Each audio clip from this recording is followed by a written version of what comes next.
नकली गुरु तुमसे बचेगा, भागेगा कि ये चला आ रहा असली शिष्य, ये झंझट खड़ी करेगा। तुम गुरु की फिक्र ही छोड़ दो, असली शिष्य अगर तुम हो तो नकली गुरु तुम्हारे पास टिकेगा ही नहीं। तुम टिके रहना, वो ही भाग जाएगा। जिब्रान की कहानी कि एक आदमी गांव गांव कहता फिरता था कि मुझे स्वर्ग का पता है, जिनको आना हो मेरे साथ आ जाओ। कोई आता नहीं था, लेकिन लोगों को हजार दूसरे काम, कोई स्वर्ग जाने की इतनी जल्दी वैसे भी किसी को नहीं। लोग स्वर्गीय तो मजबूरी में होते, अब हाथ पैर ही नहीं चलते, लोग मरघट पे पहुंचा आते तब स्वर्गीय होते। कोई स्वर्गीय होने को राजी नहीं था। लोग कहते आपकी बात सुनते जचती, जब जरूरत होगी तब उपयोग करेंगे, मगर अभी कृपा करें, अभी हमें जाना नहीं। एक गांव में ऐसा उस आदमी का खूब धंधा चलता था, क्योंकि जिनको स्वर्ग नहीं जाना, इनको बचने के लिए भी गुरु को कुछ गुरु दक्षिणा देनी पड़ती थी। वो आ जाए गांव में और समझाए तो उसको कुछ सेवा भी करनी पड़ती, पैर भी पड़ने पड़ते। कहते तुम बिल्कुल ठीक हो, मगर अभी हम साधारण जन अभी संसार में उलझे हैं, जब कभी सुलझेंगे जरूर आपकी बात का ख्याल करेंगे, रख लेते हैं संभाल के हृदय में। तो गुरु का धंधा भी चलता था, ना कभी कोई झंझट आई थी ना कुछ। एक गांव में उपद्रव हो गया, एक असली शिष्य मिल गया। उसने कहा अच्छा तुम्हें पक्का पता है? बिल्कुल पक्का पता है, क्योंकि अभी तक कोई झंझट आई नहीं थी। उसने कहा अच्छा मैं चलता हूं, कितने दिन लगेंगे पहुंचने में? तब जरा गुरु घबराया कि ये जरा उपद्रवी मालूम पड़ता है। पैर छुओ बात ठीक है, सांस चलने की बात, मगर अब सबके सामने मना भी नहीं कर सका। उसने कहा देखेंगे, भटकाएंगे, साल 2 साल, भाग जाएगा अपने आप। 6 साल बीत गए, वो उनके पीछे ही पड़ा है। वो कहता है कि कब आएगा, अभी तक आया नहीं। एक दिन उस गुरु ने कहा तेरे हाथ जोड़ता हूं भैया, तू जब तक न मिला था हमको भी पता था, तेरे कारण हमारा भी। असली शिष्य मिल जाए तो फिर गुरु अपने आप। दुनिया में नकली गुरु हैं क्योंकि नकली शिष्यों की बड़ी संख्या है। नकली गुरु तो बाई प्रोडक्ट, वो सीधे पैदा नहीं होते, नकली शिष्य उन्हें पैदा कर लेता है। बुद्ध सभी गुरुओं के पास गए, गुरु घबरा गए, क्योंकि ये व्यक्ति निश्चित प्रमाणिक था। जो उन्होंने कहा वो इसने इतनी पूर्णता से किया कि उनको भी दया आने लगी कि तो हमने भी नहीं किया है। कोई करते नहीं था तब तक बात ठीक थी, इस पे दया आने लगी। इससे ये भी ना कह सकते थे कि तुमने पूरा नहीं किया इसलिए उपलब्ध नहीं हो रहा है। इसने पूरा किया, उसमें तो रत्ती भर कमी नहीं रखी। गुरु ने हाथ जोड़ के कहा बस हम यहां तक तुम्हें बता सकते थे, इसके आगे हमें खुद भी पता नहीं। सारे गुरुओं को बुद्ध ने चुका डाला, एक गुरु साबित न हुआ। तब सिवाय इसके कोई रास्ता न रहा कि खुद खोजे। और इसलिए बुद्ध की बातों में बड़ी ताजगी है, क्योंकि उन्होंने खुद खोजा, किसी गुरु से नहीं पाया था, किसी से सुन के नहीं दोहराया था, फिर खुद खोज पर निकले, नितांत अकेले, बिना किसी सहारे के। शास्त्र धोखा दे गए, गुरु धोखा दे गए, सब पीछे हट गए, अकेला रह गया खोजी। ऐसा ही होता है, जब तुम्हारी खोज असली होगी तुम पाओगे शास्त्र काम नहीं देते। शास्त्र तभी तक काम देते हैं जब तक तुम उनका भजन पाठ करते हो, बस तभी तक। अगर तुमने यात्रा शुरू की तुम तत्क्षण पाओगे शास्त्र में 1000 गलतियां होनी ही चाहिए, क्योंकि हजारों साल तक हजारों लोग उसे दोहराते रहे, बनाते रहे, उसमें बहुत कुछ छूट गया, बहुत कुछ जुड़ गया है। लेकिन ये तो पता तुम्हें तभी चलेगा जब तुम यात्रा करोगे। एक तुम नक्शा लिए घर में बैठे हो, उसकी तुम पूजा करते हो, कैसे पता चलेगा? यात्रा पर निकलो तब तुम्हें पता चलेगा, अरे इस नक्शे में नदी बताई है, यहां कोई नदी नहीं। इस नक्शे में पहाड़ बताया है, यहां कोई पहाड़ नहीं। इस नक्शे में कहा बाएं मुड़ना, बाएं मुड़ो तो गड्ढ है, यात्रा होती नहीं। दाएं मुड़ो तो ही हो सकती है। जब तुम यात्रा पर निकलोगे तभी परीक्षा होती तुम्हारे नक्शों की, उसके बिना कोई परीक्षा नहीं। जो भी यात्रा पर गए उन्होंने शास्त्र को सदा कम पाया, जो भी यात्रा पर गए उन्होंने गुरुओं को कम पाया। जो भी यात्रा पर गए उन्हें एक बात अनिवार्य रूपेण पता चली कि प्रत्येक को अपना मार्ग स्वयं ही खोजना पड़ता है। दूसरे से सहारा मिल जाए बहुत, पर कोई दूसरा तुम्हें मार्ग नहीं दे सकता, क्योंकि दूसरा जिस मार्ग पर चला था तुम उस पर कभी भी ना चलोगे। वो उसके लिए था, वो उसका था, वो उसके स्वभाव में अनुकूल बैठता था। और प्रत्येक व्यक्ति अद्वितीय है। बुद्ध ने यह घोषणा की कि प्रत्येक व्यक्ति अद्वितीय है, इसलिए एक ही राजपथ पर सभी नहीं जा सकते, सबकी अपनी पगडंडी होगी। इसलिए सद्गुरु तुम्हें रास्ता नहीं देता, केवल रास्ते को समझने की परख देता है। सद्गुरु तुम्हें विस्तार के नक्शे नहीं देता, केवल रोशनी देता है ताकि तुम खुद विस्तार देख सको, नक्शे तय कर सको, क्योंकि नक्शे रोज बदल रहे हैं। जिंदगी कोई स्थिर बात नहीं है, जड़ नहीं है, जिंदगी प्रवाह है। जो कल था वो आज नहीं है, जो आज है वो कल नहीं होगा। सद्गुरु तुम्हें प्रकाश देता, रोशनी देता, दिया देता हाथ में कि ये दिया ले लो, अब तुम खुद खोजो और निकल जाओ। और ध्यान रखना, खुद खोजने से जो मिलता है वही मिलता है, जो दूसरा दे दे वो मिला हुआ है ही नहीं। दूसरे का दिया छीना जा सकता है, खुद का खोजा भर नहीं छीना जा सकता। और जो छिन जाए वो कोई अध्यात्म है, जो छीना ना जा सके वही।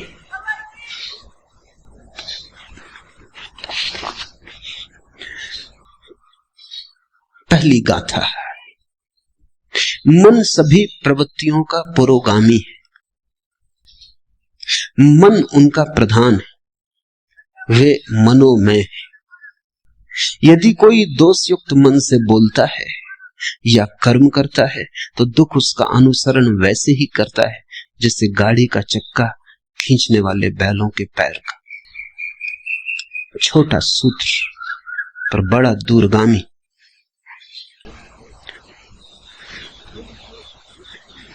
ध्यान रखना, बुद्ध किसी शास्त्र को नहीं दोहरा रहे हैं, बुद्ध से शास्त्र पैदा हो रहा है।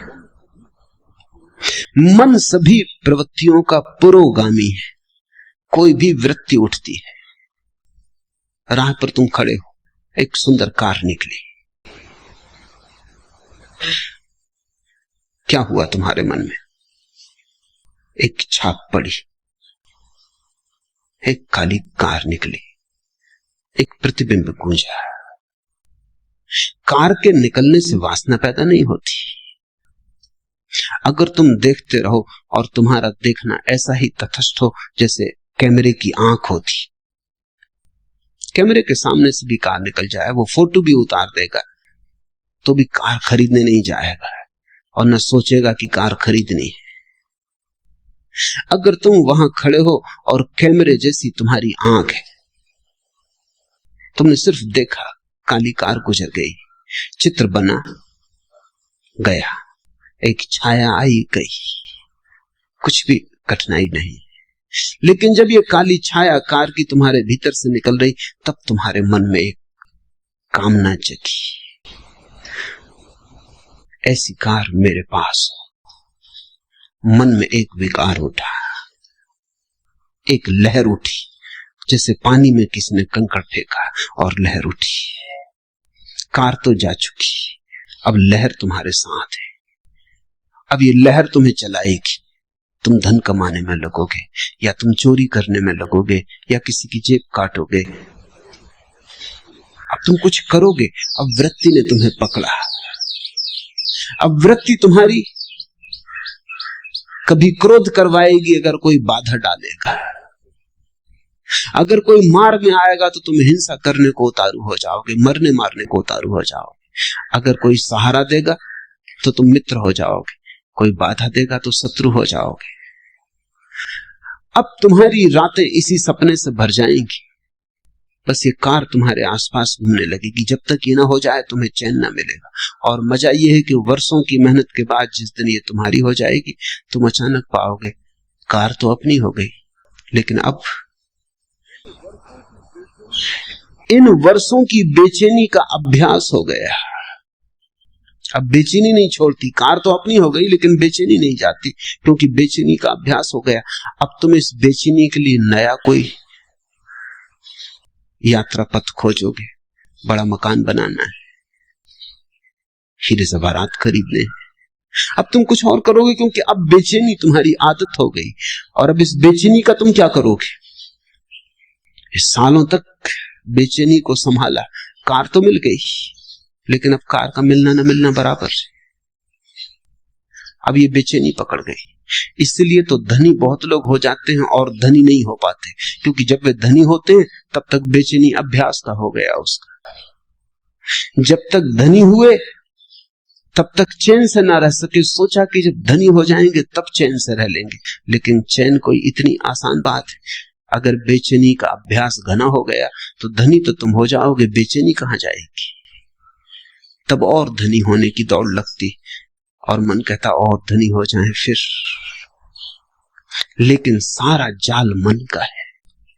बुद्ध ने अपनी एक एक वृत्ति को जांचा और पाया कि वृत्ति मन के सरोवर में उठी लहर है। वृत्ति का मतलब ही लहर होता है। वो मन का कब जाना है। अगर मन निष्कंप रह जाए तो कोई वृत्ति पैदा नहीं होती। अगर मन कब गया तो वृत्ति पैदा हो जाती है। फिर कोई फर्क नहीं पड़ता कि किस चीज से कपता है। आज से 2500 साल पहले बुद्ध के समय में कार तो नहीं थी, तो कई नासमझ सोचते हैं कि तब बड़ी शांति थी, क्योंकि कार नहीं थी तो कार की तो चिंता पैदा ही नहीं हो सकती थी। हवाई जहाज नहीं था तो हवाई जहाज खरीदना, इसकी चिंता तो पैदा नहीं हो सकती थी। लेकिन तुम गलती में हो, चिंताएं इतनी ही थी क्योंकि किसी के पास शानदार बैलगाड़ी थी, बग्घी थी, वो चिंता पैदा करवाती थी। किसी के पास शानदार घोड़ा था, वो चिंता पैदा करवाता था। चिंता के लिए विषय से कोई फर्क नहीं पड़ता। तुम लहर सरोवर में उठाने के लिए एक कंकड़ फेंको या कोहिनूर हीरा फेंको, इससे कोई फर्क नहीं पड़ता। कोहिनूर हीरा भी वृत्ति उठाता है, साधारण कंकड़ भी उतनी ही वृत्ति उठाता, उतनी ही लहर उठाता है। पानी फिक्र नहीं करता कि तुमने कोहिनूर फेंका कि कंकड़ फेंका, कुछ फेंका, बस इतना काफी है। मन में कुछ भी फेंका और उपद्रव शुरू हुआ। मन सभी प्रवृत्तियों का पुरोगामी, मन उनका प्रधान है, वे मनोमय है। यदि कोई दोषयुक्त मन से बोलता है या कर्म करता है तो दुख उसका अनुसरण वैसे ही करता है जैसे गाड़ी का चक्का खींचने वाले बैलों के पैर का। बुद्ध ने एक सूत्र पाया, जीवन में दुख है,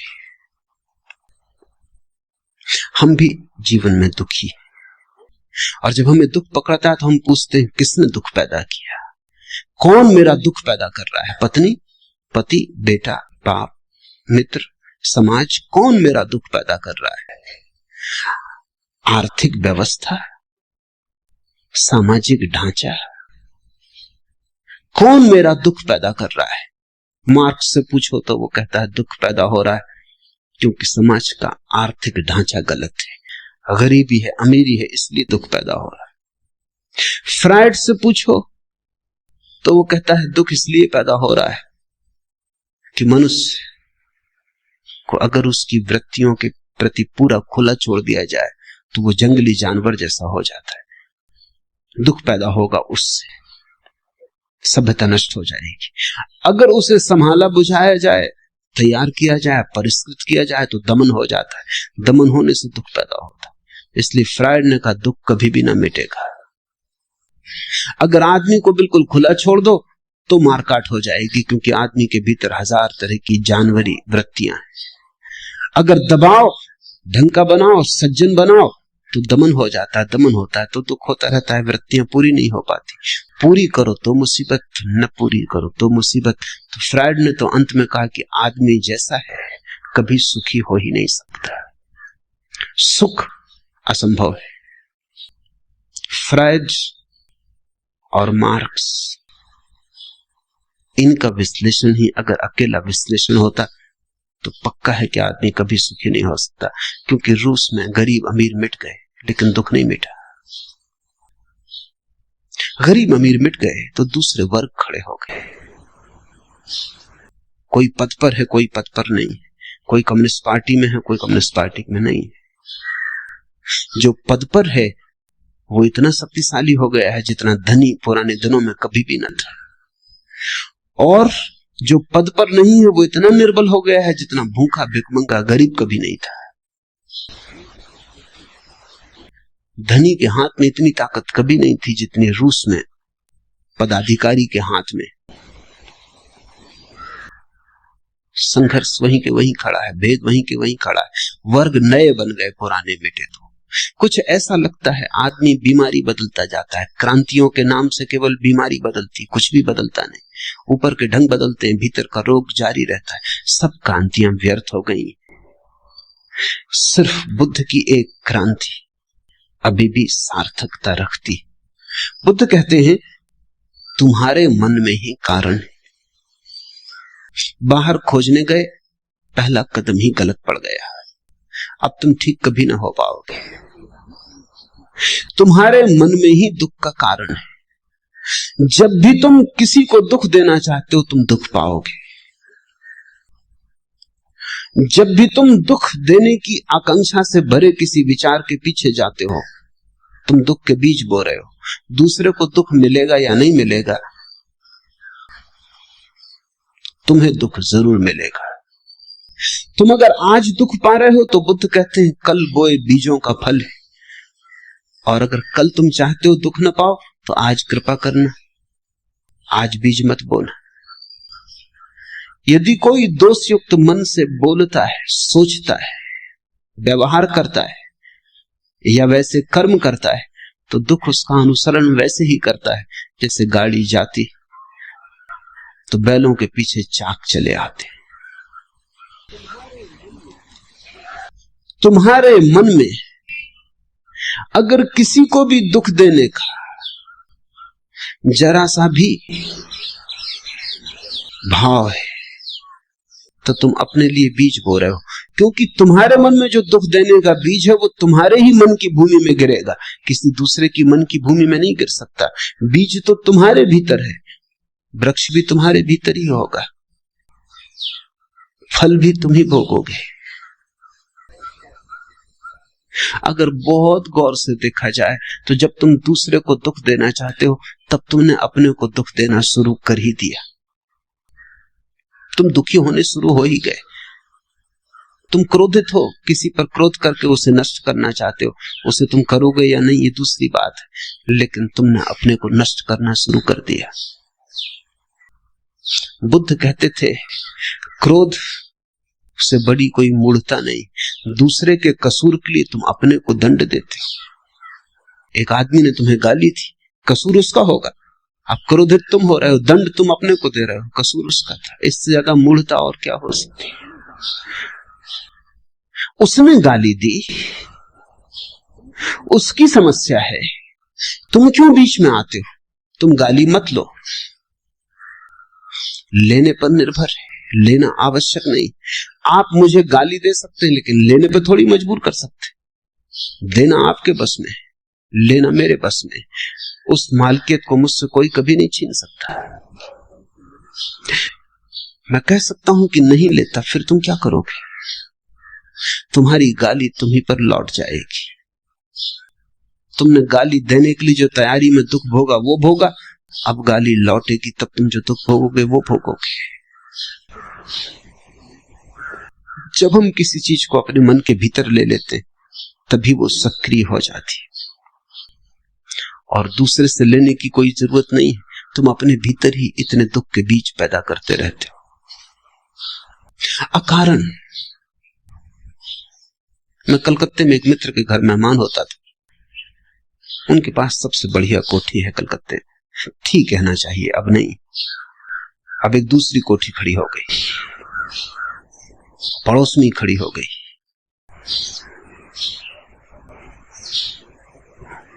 जब मैं उनके घर मेहमान होता था तो वो हमेशा अपने मकान में मुझे ले जाते। कई बार दिखा चुके थे मगर फिर दिखाते, उनका रस खत्म नहीं होता था। स्विमिंग पूल, बगीचा सब दिखाते। उनकी आदत थी, ये मान के मैं जब भी वो दिखाते फिर इस तरह उत्सुकता लेता जैसे कभी नहीं देखा है। मगर आखिरी बार जब उनके घर गया तो उन्होंने मकान न दिखाया। मैं थोड़ा हैरान हुआ, क्या ये आदमी बदल गया? मैंने पूछा कि क्या मामला है, मकान नहीं दिखलाइएगा? कहने लगे क्या खाक दिखलाएं, क्या हुआ?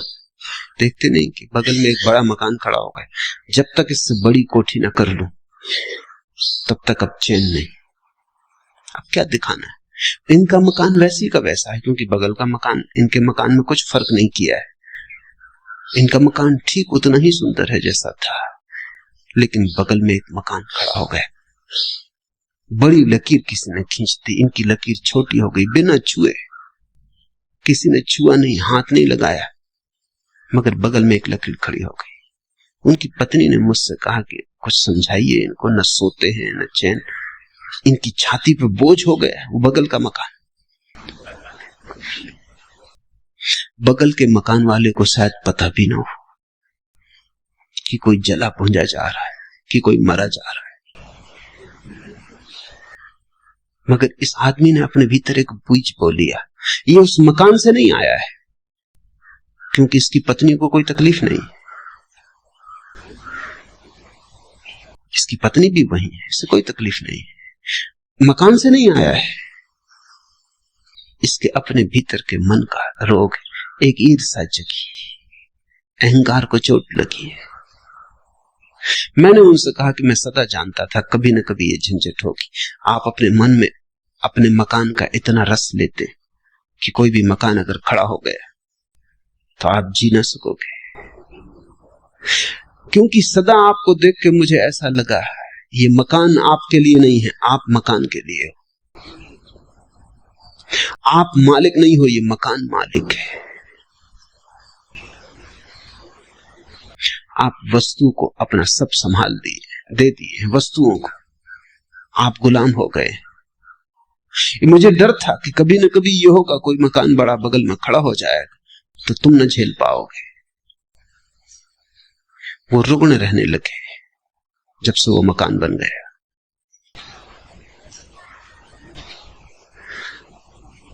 मन में सारा खेल है।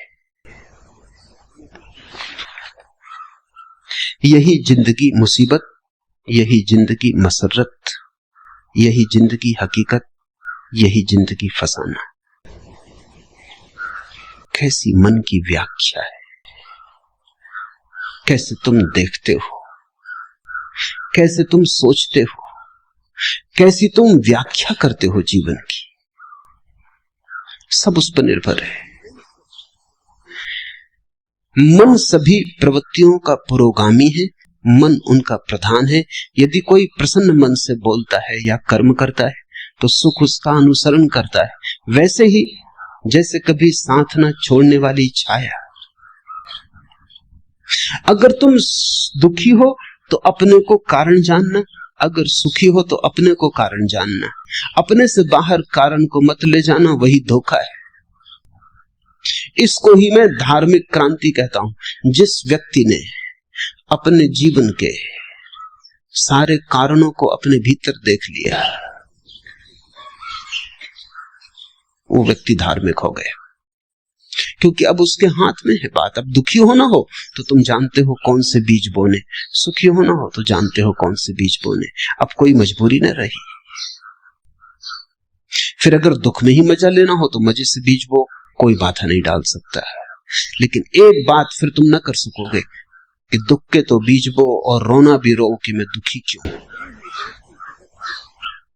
अपने ही हाथ से जहर पियो और फिर रो कि मैं मर क्यों रहा हूं। मरना हो मजे से जहर पियो, जीना हो मत पियो। तुम्हारे हाथ है, तुम्हारी प्याली है, तुम्हारा जहर है, और तुम्ही को जीना या मरना है। उसने मुझे डांटा, मुझे मारा, मुझे जीत लिया, मेरा लूट लिया। जो ऐसी गांठें मन में बनाए रखते उनका वैर शांत नहीं होता। उसने दूसरे पर जिनका सारा जोर, उसने मुझे डांटा, उसने मुझे मारा, उसने मुझे जीत लिया, मेरा लूट लिया। जो दूसरे पर नजर रखते हैं। बुद्ध का एक शिष्य हुआ पूर्ण काश्यप, वो निश्चित ही पूर्ण हो गया था, इसलिए उसे बुद्ध पूर्ण कहते हैं।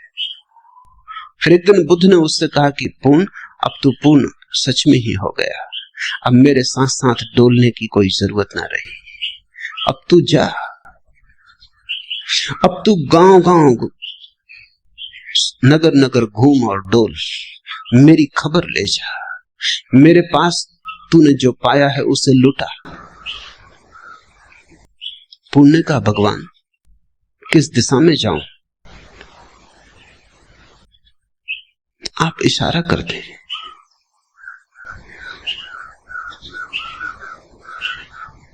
बुद्ध ने कहा तू खुद ही चुन ले, अब तू खुद ही समर्थ है, अब मेरे इशारे की भी कोई जरूरत ना रही। तो पूर्ण ने कहा कि जाऊंगा। सूखा नाम का एक इलाका था बिहार में, वहां जाऊंगा। बुद्ध ने कहा तू खतरा मोल ले रहा है, वो जगह भली नहीं, लोग सज्जन नहीं, लोग बड़े दुष्ट हैं और लोग सताने में रस लेते हैं, लोग तुझे परेशान करेंगे। इन पीत वस्त्रों में उन्होंने भिक्षु कभी देखा नहीं, वो बड़े जंगली है, तू वहां मत जा। पर पुण्य का इसलिए तो उनको मेरी जरूरत है, किसी को तो जाना ही होगा। कब तक वे जंगली रहें, कब तक उनको पशुओं की तरह रहने दिया जाए? मुझे जाना होगा, आज्ञा दे। बुद्ध ने कहा जा, मेरे 2-3 सवालों के जवाब दे दे। पहला, अगर वे तुझे गालियां दे, अपमान करें तो तुझे क्या होगा? तो पुण्य का ये भी आप मुझसे पूछते हैं क्या होगा? आप भली भांति जानते कि मैं प्रसन्न होऊंगा, क्योंकि मेरे मन में ये भाव उठेगा कितने भले लोग हैं, सिर्फ गालियां देते, मारते नहीं। मार भी सकते थे। बुद्ध ने कहा ठीक, मगर अगर मारने ही लगे तो तेरे मन में क्या होगा? पुण्य का आप पूछते, आप भली भांति जानते कि पूर्ण प्रसन्न होगा कि धन्य भाग कि मारते हैं, मार ही नहीं डालते, मार भी डाल सकते थे। बुद्ध ने कहा आखिरी सवाल पूर्ण, अगर मार ही डाले तो मरते वक्त तेरे मन में क्या होगा? पुण्य का आप और पूछते, आपको भली भांति मालूम है कि जब मैं मर रहा हूंगा तो मेरे मन में होगा धन्य भाग, उस जीवन से छुटकारा दिला दिया जिसमें कोई भूल चूक हो सकती थी। बुद्ध ने कहा अब तू जा, अब तुझे जहां जाना है तू जा, अब तुझे कोई गाली नहीं दे सकता, अब तुझे कोई मार नहीं सकता, अब तुझे कोई मार डाल नहीं सकता। ऐसा नहीं कि वो तुझे गाली ना देंगे, गाली तो वो देंगे, लेकिन तुझे अपने कोई गाली नहीं दे सकता। ऐसा नहीं कि वो तुझे मारेंगे नहीं, मारेंगे, लेकिन तुझे अब कोई मार नहीं सकता। और कौन जाने कोई तुझे मार भी डाले, लेकिन अब तू अमृत है, अब तेरी मृत्यु संभव नहीं। सारा खेल मन का है। कैसे हम देखते, उसने मुझे डांटा, उसने मुझे मारा, मुझे जीत लिया, मेरा लूट लिया। जो ऐसी गांठें मन में नहीं बनाए रखते, उनका वैर शांत हो जाता है। और वैर नरक है, कहीं और कोई नरक नहीं। शत्रुता में जीना नरक है। तुम जितनी शत्रुता अपने चारों तरफ बनाते हो उतना तुम्हारा नरक बड़ा हो जाता है। तुम जितनी मित्रता अपने चारों तरफ बनाते हो उतना स्वर्ग खड़ा हो जाता है। स्वर्ग मित्रों के बीच जीने का नाम है, नरक शत्रुओं के बीच जीने का नाम है। और सब तुम पे निर्भर है। नरक कोई भौगोलिक जगह नहीं है और न कोई स्वर्ग कोई भौगोलिक जगह है। नक्शों में मत पड़ना। मनोदशाएं, स्टेट्स ऑफ माइंड। जब तुम सारे जगत को मित्र की तरह देखते हो, ऐसा नहीं कि सारा जगत मित्र हो जाएगा, इस भूल में मत पड़ना। लेकिन तुम जब सारे जगत को मित्र की भांति देखते हो, तुम्हारे लिए जगत मित्र हो गया, तुम्हारे शत्रु समाप्त हो गए। और अगर कोई तुम्हारी शत्रुता करेगा तो वो शत्रुता उसके मन में होगी, वो उसकी पीड़ा पाएगा, लेकिन तुम्हें कोई पीड़ा नहीं दे सकता। इस संसार में वैर से वैर कभी शांत नहीं होता, अवैर से ही वैर शांत होता है। यही सनातन धर्म है, यही नियम है। नहीं वैरेन वैरानी समंतीत कुदाचनम, अवैरेन चा समंती एस धम्मो सनातनो। यही सनातन धर्म है। शत्रुता से शत्रुता समाप्त नहीं होती, क्रोध से क्रोध समाप्त नहीं होता, वैर से वैर नहीं मिटता।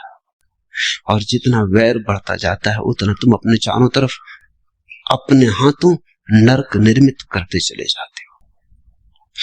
ये जगत तुम्हारी कृति है, तुम चारों तरफ अपना परिवेश बनाते हो। ये बात तुम्हें दिखाई पड़ जाए, ये इशारा तुम्हें समझ आ जाए, तो तुम्हें फिर कोई दुख नहीं दे सकता। तुम्हारा स्वभाव तब सुख हो जाएगा। फैलाओ मैत्री। महावीर ने कहा है, मिट्टी में सब भूएसु वैरम मच न के नहीं। मेरी मित्रता सबसे है, सारे विश्व से, सब भूतों से, सब भूएसु, और वैर मेरा किसी से भी नहीं। महावीर के कानों में भी खीले ठोकने वाले मिल गए, पत्थर मारने वाले मिल गए, महावीर को गांव गांव से खदेड़ कर बाहर निकालने वाले मिल गए, लेकिन महावीर यही कहते रहे, वैरम मच न के नहीं, मेरी किसी से कोई शत्रुता नहीं। उनकी होगी, उनका हिसाब वो जाने। अभी कुछ दिन पहले मैं कहानी कह रहा था कि दो मनोवैज्ञानिक, एक ही मकान में उनका दफ्तर था, रोज सुबह आते, लिफ्ट में सवार होते, अक्सर साथ साथ सवार होते। वो जो लिफ्ट को चलाने वाला सेवक था वो बड़ा हैरान था। जब भी वे दोनों साथ साथ जाते तो पहले एक मनोवैज्ञानिक उतरता है 10वीं 12वीं मंजिल पे कहीं। जब भी वो उतरता है दरवाजे से लौट के दूसरे मनोवैज्ञानिक के ऊपर थूकता, चला जाता अपनी तरफ, और दूसरा चुपचाप अपना रुमाल निकाल के अपना मुंह पहुंच लेता, टाई पहुंच लेता, या कोट पे पड़ गया होता थूक पहुंच लेता, रख लेता और अपना तैयारी करने लगता, क्योंकि 15वें या 20वें मंजिल पे उसको उतरना। आखिर उस लिफ्ट मैन को और संभालना मुश्किल हो गया। एक दिन उसने कहा कि बात बहुत हो जा रही, ये मामला क्या है, ये आदमी क्यों आपके ऊपर थूकता है? तो उस मनोवैज्ञानिक ने कहा, ये उसकी समस्या है, उसी से पूछो, मेरा इसमें कोई हाथ ही नहीं, ये समस्या उसकी है, उसी से पूछो, बेचारा जरूर कोई ना कोई पागलपन उसे सवार है, मेरा तो कुछ भी नहीं बिगड़ता है, पहुंच लेता हूं, उसकी सोचो, असली तकलीफ वही पा रहा है। थूकने के पहले तकलीफ पाता होगा, थूकते वक्त तकलीफ पाता है, पीछे तकलीफ पाता होगा, क्योंकि समस्या उसकी है, वही कुछ कर रहा है, हम तो केवल दर्शक हैं। अगर जीवन को ऐसे देखने की कला आ जाए तो फिर तुम्हें कोई दुख नहीं दे सकता। दूसरा देना भी चाहे तो ये उसकी समस्या है। और तुम इस भ्रांति में कभी मत पड़ना कि वैर से तुम दूसरों के वैर को मिटा दोगे, कभी कोई नहीं मिटा पाया। प्रेम से ही मिटता है वैर, करुणा से ही मिटता है क्रोध। इस संसार में वैर से वैर कभी शांत नहीं होते, अवैर से ही होते, यही सनातन नियम है, ये बुद्ध के धर्म की आधारशिला है। और थोड़ा सोचो भी कि कौन तुम्हें सुख दे पाता है, कौन तुम्हें दुख दे पाता है, सब तुम्हारे मन का ही हिसाब है। अभी घड़ी भर पहले जो बात सुख देती थी, घड़ी भर बाद दुख देने लगती। अभी जो बात दुख दे रही, घड़ी भर बाद सुख दे सकती। तुम्हारी व्याख्या, तुम कैसे उस बात को पकड़ते हो, क्या उस बात को रंग देते हो, क्या रूप देते हो। और अगर तुम्हें यह दिखाई पड़ जाए कि कोई दूसरा सुख नहीं दे सकता तो दुख कैसे देगा। किसने तुम्हें कभी कोई सुख दिया है, याद है कुछ? किसने तुम्हें कभी कोई आनंद दिया, याद है कुछ? और जब किसी ने कोई सुख नहीं दिया तो दुख कोई क्या देगा। मैं एक गीत कल पढ़ता था, बात मूल्यवान लगी। डरूं मैं किस लिए गुस्से से, प्यार में क्या था। मैं अब खिजा जो रों, बहार में क्या था। डरूं मैं किस लिए गुस्से से, प्यार में क्या था। जब दूसरे के प्यार से कुछ न मिला तब उसके गुस्से से क्या परेशान होना है। जब प्यार ही कुछ न दे सका तो गुस्सा क्या छीन लेगा। मैं अब खिजा जो रों, बाहर में क्या था। और अब पतझड़ आ गई, सब वीरान हुआ जाता है। इसको रों, लेकिन बाहर में क्या था। जब बाहर थी तब भी जब कुछ पास न था, जब बाहर में भी कोई सुख न मिला, तो अब पतझड़ में दुख का क्या प्रयोजन है। लेकिन आदमी बड़ा अजीब है, जिनसे तुम्हें सुख नहीं मिला उनसे भी तुम दुख ले लेते हो। जिनके जीते जी तुम्हें कभी कोई शांति नहीं मिली, उनके मरने पे तुम रोते हो। मैं एक युगल को जानता हूं। जब तक पति जिंदा रहा, पति और पत्नी निरंतर कलह करते रहे। कभी कभी मेरे पास आते थे, लेकिन सुलझाव कोई आसान न था। सब उलझाव सुलझ जाएं, पति पत्नी के बड़े मुश्किल से सुलझते, क्योंकि सुलझाना ही नहीं चाहते। शायद वही उनकी जिंदगी है, वही व्यस्तता है, वही कुल भराव है, वो भी चला जाए तो फिर बड़ा खाली हो जाता है। कई बार तलाक देने की बात भी उठी, लेकिन उस पे भी राजी ना हो पाते थे। फिर पति शराब पीने लगा और शराब पीते पीते मरा। जवान ही था, अभी कोई 36 साल उम्र थी, ज्यादा नहीं थी। जब मर गया तो पत्नी मेरे पास आई, छाती पीट पीट कर रोने लगी। मैंने उससे कहा, अब तू रोना बंद कर, क्योंकि जिस आदमी के कारण तू कभी हंसी नहीं, उसके लिए रोना क्या। और मैं जानता हूं कि 1000 बार तेरे मन में यह सवाल उठता रहा होगा कि यह आदमी मरी जाए तो अच्छा। बोल, झूठ कहता हूं या सच। वो थोड़ी चौंकी। उसने कहा, आपको कैसे पता चला? पता चलने की क्या बात है। कितनी बार तूने नहीं सोचा है कि आदमी मरी जाए तो झंझट मिटे। अब मर गया, आकांक्षा पूरी हो गई, अब क्यों रोती है। जिससे तुझे सुख नहीं मिला उससे दुखी होने का क्या प्रयोजन। लेकिन यही बड़े मजे की बात है, सुख लेने में तो तुम बड़े कंजूस, दुख लेने में तुम बड़े कुशल। सुख तो तुम बामुश्किल स्वीकार करते हो, दुख तुम द्वार सजा के खड़े हो सदा, स्वागतम, हाथ फैलाए खड़े हो सदा। तुम दुखी होना चाहते हो, दुखवादी हो, अन्यथा कोई कारण नहीं तुम्हारे दुखी होने का। जीवन को जो जानते हैं वो पहचान लेते हैं कि न तो दूसरे से सुख मिलता है न दुख मिलता है, न तो किसी के जीवन से तुम्हें जीवन मिलता है, न किसी के मौत से तुम्हें मौत मिलती है। डरूं मैं किस लिए, गुस्से से, प्यार में क्या था। मैं अब खिजा जो रोऊं, बाहर में क्या था। और जब तुम्हें दोनों बातें साफ दिखाई पड़ जाती तब जैसे एक उद्घाटन हो जाता है भीतर। एक बिजली कौन जाती कि ये मैं ही हूं, अपनी ही शकल देखता हूं, दूसरे तो केवल दर्पण है,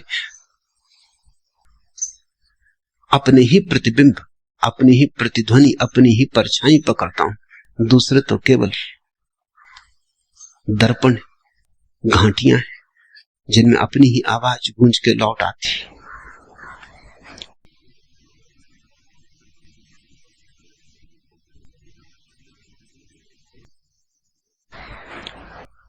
इसे बुद्ध एस धम्मो सनातनो कहते हैं। यही धर्म का सनातन सूत्र है। न परमात्मा, न मोक्ष, न वेद, न आत्मा, कोई भी धर्म के मूल आधार नहीं है। बुद्ध कहते एस धम्मो सनातनो, ये छोटा सा सूत्र कि तुम्हारे दुख के कारण तुम हो, तुम्हारे सुख के कारण तुम हो, और दूसरे को दुख देने से तुम कभी सुख न पा सकोगे, दूसरे को सताने से कभी तुम उत्सव न मना सकोगे। वैर से वैर शांत नहीं होता, अवैर से शांत हो जाता है। अवैर बरस जाए, वैर की अग्नि शांत हो जाती, फिर हो या न शांत ये कोई सवाल नहीं है, तुम्हारे लिए समाप्त हो जाती है। जिस व्यक्ति को ये सूत्र समझ में आ गया उसके लिए नरक नहीं, वो यही इसी क्षण में प्रविष्ट जाता है। उसका स्वर्ग कल नहीं है, उसका स्वर्ग अभी है। हम इस संसार में नहीं रहेंगे, सामान्य जन ये नहीं जानते, और जो इसे जानते हैं उनके सारे कलह शांत हो जाते। बड़ी थोड़ी देर का बसेरा है, रैन बसेरा। सुबह हुई और चल पड़ेंगे यात्री, ये कारवां यहीं ठहराना रहेगा। ये तंबू हैं जिनको तुमने घर समझा है, ये अभी अभी लगाए हैं, अभी अभी उखाड़ने का वक्त आ जाए। और कितने कारवां तुमसे पहले निकल चुके, उनके पद भी नहीं रहे, खो गए हैं बिल्कुल। दूर उनके पैरों की, घुड़सवारों की उड़ती धूल भी दिखाई नहीं पड़ती। सिकंदर की फौजों की उड़ती धूल भी अब दिखाई नहीं पड़ती। यहां क्षण भर हम हैं, हम जैसे बहुत लोग पहले थे। वैज्ञानिक कहते हैं कि एक एक आदमी के नीचे कम से कम 10-10 आदमियों की लाश गड़ी। तुम जहां बैठे हो वहां 10 आदमी मर चुके। हर आदमी मरघट पे बैठा है, लाशों के ढेर पे बैठा है। कितनी देर तुम जिंदा, थोड़ी देर जल्दी तुम भी 11वीं लाश बन जाओगे और 12वां आदमी तुम्हारे ऊपर बैठा होगा। कारवां की उड़ती धूल भी दिखाई नहीं पड़ती, कारवां खुद ही धूल हो गए। इस संसार में सदा नहीं रहेंगे, ऐसा जिसको समझ में आ गया उसी को इस संसार में रहने का ढंग आ गया। जिसको समझ में आ गया कि ओस की बूंद है, अब गिरी तब गिरी, भोर की तरैया है, अभी अब डूबी तब डूबी, क्षण भर का खेल है, फिर क्या चिंता है, फिर किसको दुख देना है, किसको पीड़ा देनी, किससे शत्रुता लेनी। शत्रुता हम ले पाते हैं इसी आधार पर कि जैसे सदा रहना है। तुम थोड़ा सोचो, अगर इसी वक्त खबर आ जाए कि आज सांझ तुम्हारी मौत हो जाएगी, पक्की खबर आ जाए, क्या तुम नहीं अपने दुश्मनों से क्षमा मांगाओगे? क्या नहीं तुम उनसे जिनको मिटाने को तत्पर थे क्षमा याचना कर लोगे? क्या वैर समाप्त नहीं हो जाएगा? जाते आदमी का क्या, कौन सा वैर, किसकी शत्रुता, कैसी शत्रुता? जब विदा होने का क्षण आ जाएगा तुम सभी से क्षमा मांग लोगे, लेकिन पक्का नहीं कि वो क्षण कब आएगा। अभी आ सकता है, लेकिन एक बात पक्की है कि कभी ना कभी आएगा, ज्यादा देर नहीं। जो कली खिल गई अब फूल के कुम्हलाने में ज्यादा समय नहीं। सुबह हो गई, सूरज चढ़ आया। सांझ को कितनी देर, प्रतिपल सांझ हुई जाती, सुबह के साथ ही सांझ हो गई। जिसको ऐसा दिखाई पड़ जाता है वो फिर इस जगत में वैर के बीज नहीं बोता, फिर वो कल्याण मित्र हो जाता है, फिर वो मैत्री बोता है, वो अपने स्वर्ग फसल काटता है।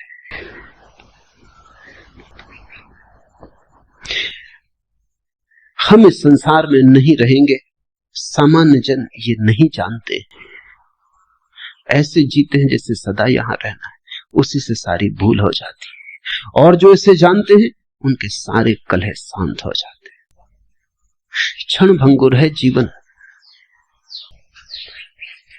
आंख झपी, क्षण भर का सपना है जीवन। इस पर बहुत भरोसा मत कर लेना। इस पे तुमने जितना ज्यादा भरोसा किया उतने ही भटक जाओगे। इसमें सो मत जाना, जागे रहना।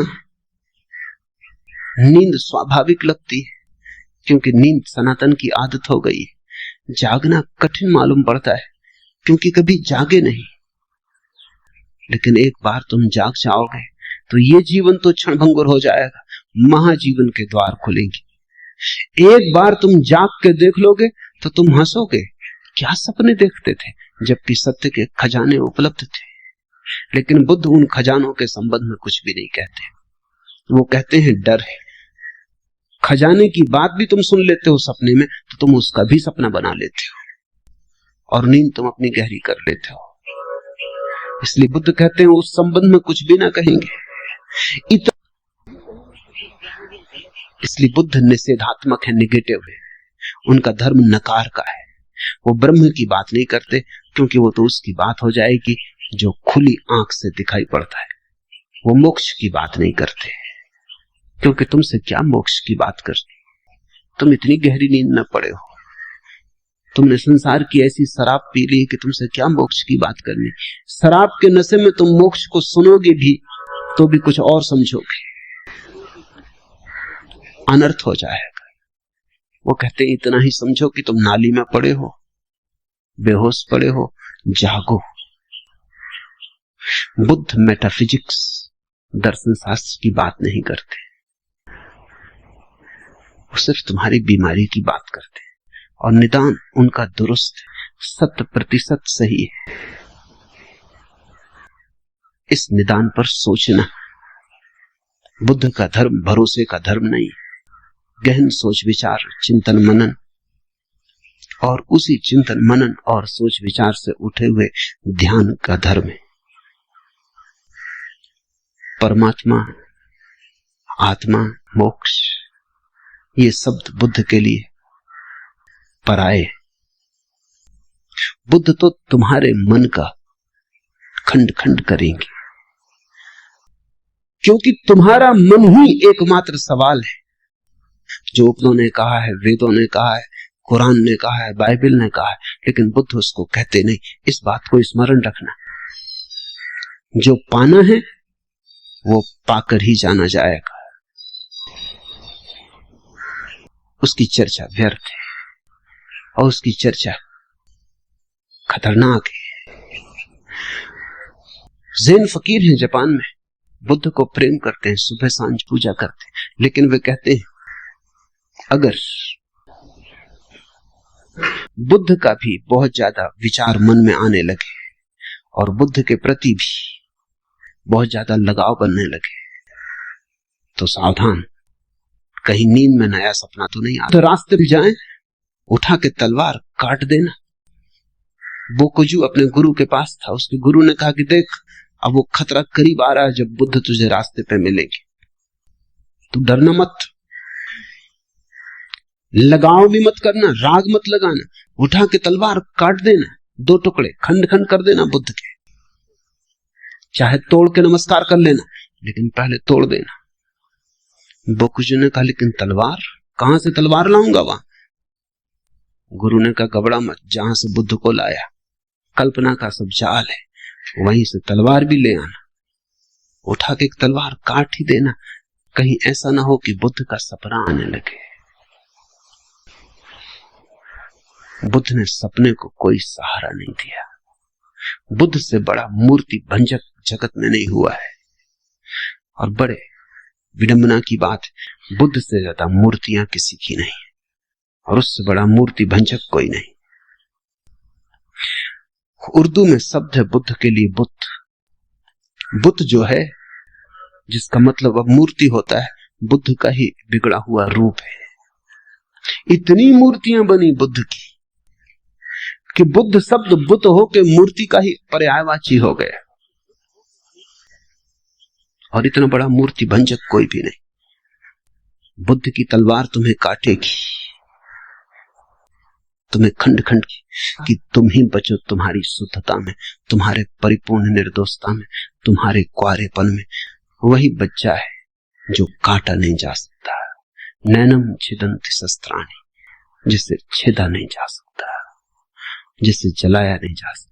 बुद्ध छेदेंगे और जलाएंगे ताकि जो छेदा जा सकता है वो छिद जाए, जो जलाया जा सकता है वो जल जाए, और फिर तुम बच जाओ तुम्हारी परिशुद्ध अवस्था में। वही वेदों का ब्रह्म है, महावीर का कैवल्य है, कपिल और कणाद का मोक्ष, बुद्ध का वही निर्वाण। निर्वाण शब्द नकारात्मक है। निर्वाण का अर्थ होता है दिए को फूंक कर ज्योति का गई। बुद्ध कहते हैं ऐसा ही निर्वाण है। मैं चाहूंगा कि तुम फूंक मारो और अपने को बुझा दो, और फिर मत पूछो कि कहां गए। खो गई अनंत में, हो गई एक एक के साथ, मगर पूछो मत कहां गई। निराकार के साथ एक हो गई, मगर पूछो मत। कहने में बात बिगड़ जाएगी। चुप्पी और चुप्पी में समझ लो। ऐसी बड़ी गहन बुद्ध के विश्लेषण और निषेध में हम उतरेंगे। अगर तुम हिम्मत पूर्वक बुद्ध के विश्लेषण में उतर जाओ तो बुद्ध तुम्हें परम स्वास्थ्य की दशा